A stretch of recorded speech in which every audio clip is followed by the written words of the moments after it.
लंका पूरी तरह जलकर राख हो चुकी थी।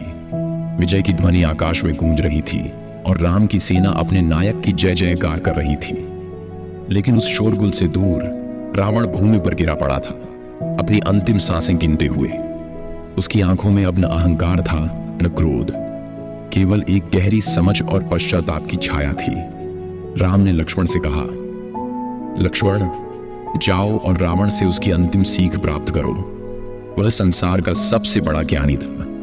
उसके पास अपार बुद्धि और शक्ति थी और उसकी गलतियों से हमें सीखने का अवसर मिल सकता है। लक्ष्मण ने आज्ञा मानी और रावण के पास गए। वह झुकी और विनम्रता से कहा, हे लंकेश, प्रभु राम ने मुझे आपके पास भेजा है। आप संसार के महान विद्वान रहे हैं और अब जबकि आपका अंत निकट है, क्या आप हमें अपने जीवन की अंतिम सीख देंगे? रावण ने थकी हुई आवाज में उत्तर दिया, लक्ष्मण, मैं जानता था कि यह दिन आएगा, लेकिन मैंने कभी इसे स्वीकार नहीं किया। अब जब मेरे पास जीवन की अंतिम घड़ियां हैं, मैं चाहता हूं कि मेरी गलतियां तुम्हारे और राम के लिए एक सीख बने। मेरे पास अपार शक्ति और ज्ञान था, लेकिन मैंने समय का सम्मान नहीं किया। मैंने यह सोचा कि मेरी सत्ता अमर है, कि मुझे कोई हरा नहीं सकता। लेकिन समय सबसे बड़ा गुरु है, जो इसे नहीं मानता वह नष्ट हो जाता है। लक्ष्मण, यह याद रखना कि समय किसी के लिए नहीं रुकता। उसे बर्बाद मत करो, वरना तुम्हारे हाथों से सब कुछ फिसल जाएगा।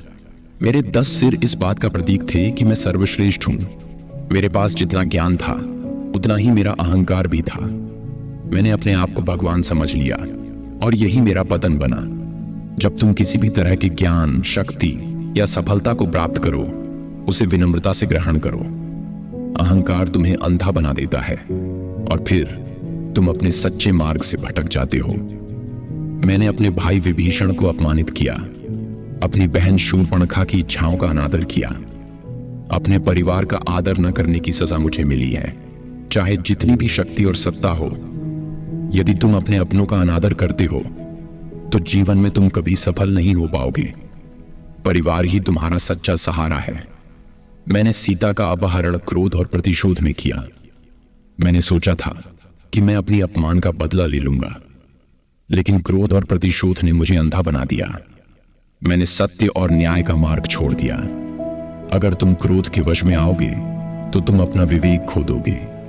यह तुम्हें बर्बाद कर देगा, जैसे उसने मुझे किया। मुझ में दया नहीं थी। मैं अत्यंत कठोर और निर्दयी था। मैंने दूसरों की भावनाओं और उनकी पीड़ा का सम्मान नहीं किया। लेकिन अब अपने अंत के समीप मुझे समझ आया कि सच्ची शक्ति विनम्रता और दया में होती है। एक राजा वही होता है जो दूसरों के दुख को समझे और उनकी मदद करे। जो दूसरों की पीड़ा का अनुभव कर सके, वही महान बनता है। रावण की सांसें और धीमी हो गईं। उसने लक्ष्मण की आंखों में देखा और कहा, अगर तुम इन बातों को याद रखोगे लक्ष्मण, तो तुम कभी असफल नहीं होगे। मेरी गलतियों से सीख लो ताकि तुम्हारा जीवन सफल और सुकून से भरा हो। लक्ष्मण ने गहरी श्रद्धा से सिर झुका लिया। वह वापस राम के पास गए और रावण की दी हुई सीख उनके समक्ष रखी। राम ने भी उस क्षण मौन रखा, क्योंकि रावण की ये अंतिम सीखें वास्तव में जीवन का अमूल्य सत्य थीं।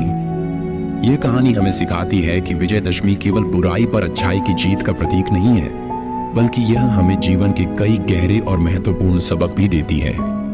रावण, जो एक महान विद्वान और शक्तिशाली योद्धा था, उसकी पराजय केवल उसकी बाहरी शक्ति की नहीं, बल्कि उसके आंतरिक दोषों की हार थी।